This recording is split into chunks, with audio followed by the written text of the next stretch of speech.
Hi friends, welcome to my channel. ఈరోజు మనం self assessment model paper 3 Telugu paper చూడబోతున్నాం.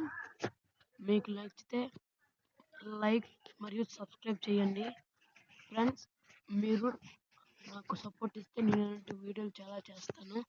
ఇప్పుడు ముందుగా మనం పేపర్ చూద్దాం. మనకి ఇక్కడ డ్యూరేషన్ వచ్చేసి 75 మినిట్స్ ఉంటుంది. క్వశ్చన్స్ 20 ఉంటాయి. మార్క్స్ 35. ముందుగా సెక్షన్ ఏలో 15 మల్టిపుల్ చాయిస్ ఎంసీక్యూ క్వశ్చన్స్ అయితే ఉంటాయి. చూడండి. ముందుగా కింది వాక్యాన్ని చదివి గీత గీసిన పదానికి సరైన అర్థాన్ని గుర్తించండి. శ్రీనాథుడు పాండిత్యంలో గౌడ డెండమ్మ భట్టును ఓడించాడు. ఇక్కడ పాండిత్యం పదానికి అర్థాన్ని గుర్తించాలి. మీలో కొందరికి ఒక సందేహం రావచ్చు, ఎందుకంటే పాండిత్యం అంటే ప్రతిభ, కానీ ఇక్కడ ప్రతిభ అనేది ఎక్కడా లేదు.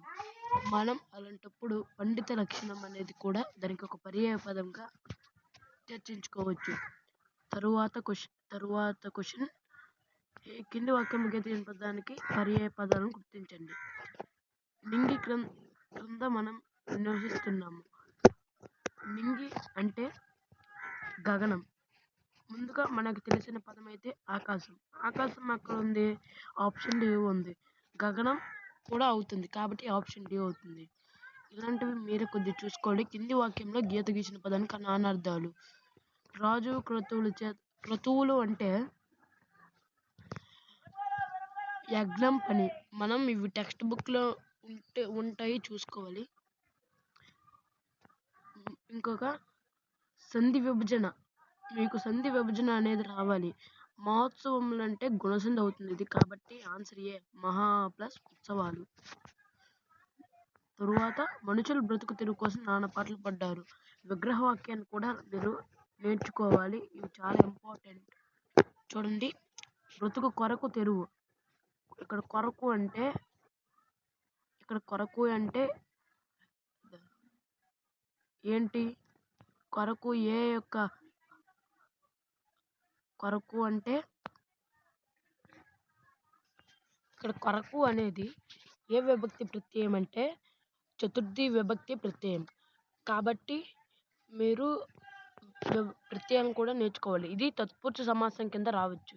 తరువాతది క్వశ్చన్ కింది వాక్యాన్ని గీత పదానికి ప్రకృతి వికృతులను కూడా నేర్చుకోవాలి. ఇక్కడ ప్రకృతిని అడిగాడు కాబట్టి వజ్జ అంటే ఉపాధ్యాయుడు. కింది వాక్యంలో గీత గీసిన పదాన్ని సంధి పేరు గుర్తించండి. పంచామృతం అంటే మనం ఇప్పుడు పంచామృతం అంటే పంచ ప్లస్ అమృతం అంటే ఆ ఒక్క దీర్ఘాన్ని అదే అచ్చుపరమైనప్పుడు సంధి ఏకాదశమగును సూత్రం ఉంది, కాబట్టి ఇది సవర్ణ దీర్ఘ సంధి. కింది వాక్యంలో గీత గీసిన పదానికి సమాసాన్ని గుర్తించండి. ఆయుధ శక్తి అంటే ఆయుధం యొక్క శక్తి. యొక్క అనేది ఏ విభక్తి ప్రత్యయం అంటే షష్ఠి విభక్తి ప్రత్యయం, కాబట్టి షష్ఠి తత్పురుష సమాసం. ఇప్పుడు మనకి తత్పురుష సమాసాల నుంచి 2 M6 అయితే వచ్చాయి. కింది వాక్యంలో గీత గీసిన పదానికి అర్థం గుర్తించండి. పిల్లలు జన్మించిన తర్వాత తల్లిదండ్రులు మంచి రోజు చూసి నామకరణం చేస్తారు. నామకరణం అంటే పేరు పెట్టడం, ఇది అందరికీ తెలుసు. తరువాత కింది వాక్యంలో గీత గీసిన పదానికి పర్యాయ పదాలు గుర్తించండి. పన్నాగం అంటే పాము. మనకి ఇక్కడ సరైన సమాధానం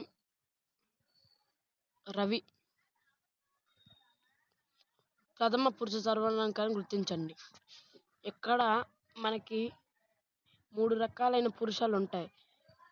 ఉత్తమ, మధ్యమ, ప్రథమ. ఉత్తమ అంటే నీ గురించి నువ్వు చెప్పుకోవడం.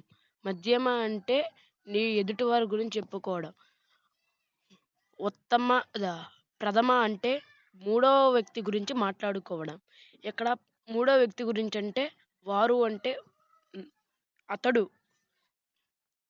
క్రింది వికృతి పదాన్ని ప్రకృతి పదం గుర్తించండి. అమ్మ, అంబ, ఇది చిన్నప్పటి నుంచి నేర్చుకుంటున్నాం. ఇలా మనకి ఒక అపరిచిత గద్యం, ఒక పరిచిత పద్యం ఇస్తాడు, మీరు చూసి జవాబులు పెట్టండి. ఇక్కడ మళ్ళీ ఉర్రూతలు సరైన సమాధానం గుర్తించండి. ఉర్రూతలు ఊగించు అనేది ఉర్రూతలు ప్లస్ ఊగించు. ఇది ఇది ఇదేంటంటే ఇది ఉత్వ సంధి. ఎలా అంటే మనకి సంస్కృత పదాలకు మాత్రమే ఊకి ఊ పరమైనప్పుడు సవర్ణ దీర్ఘం ఏకాదేశమగును. కానీ ఇది మన తెలుగు పదం కాబట్టి ఇది నట్టిల్లు పదాలు. ఇది ద్విగుప్త టకారాదేశ సంధి. 7 రాజ్యాలు 7 సంఖ్య గల రాజ్యాలు. ద్విగు సమాసం.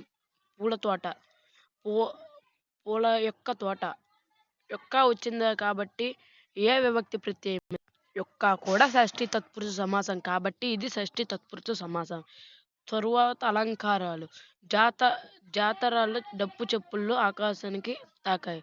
జాతరలో డప్పు చెప్పులు ఆకాశానికి తాకుతాయా? ఎప్పుడైనా గోరంత విషయాన్ని కొండంత చేసి చెప్పడాన్నే అతిశయోక్తి అలంకారం అంటారు. తరువాతది శబ్ద సౌందర్యం కోసం చివరనే ఒక విధమైన హల్లును పునరావృతం కావడాన్ని ఏమంటారు? దీన్ని అంత్యనిప్రాస అలంకారం అంటారు. ఇది మీ ఉపాధ్యాయుని తెలుసుకోవచ్చు. తర్వాత మేలుమలు పాఠ్య భాగ రచయిత గురించి అంటే శ్రీ దేవులపల్లి వెంకటకృష్ణ శాస్త్రి గురించి రాయాలి. తర్వాత ఇక్కడ నార్మల్గా ఉంది. మీకు వీడియో నచ్చితే లైక్ అండ్ సబ్స్క్రైబ్. తర్వాత ఇంగ్లీష్ పేపర్ కోసం లేదా మ్యాథ్స్ పేపర్ కోసం కామెంట్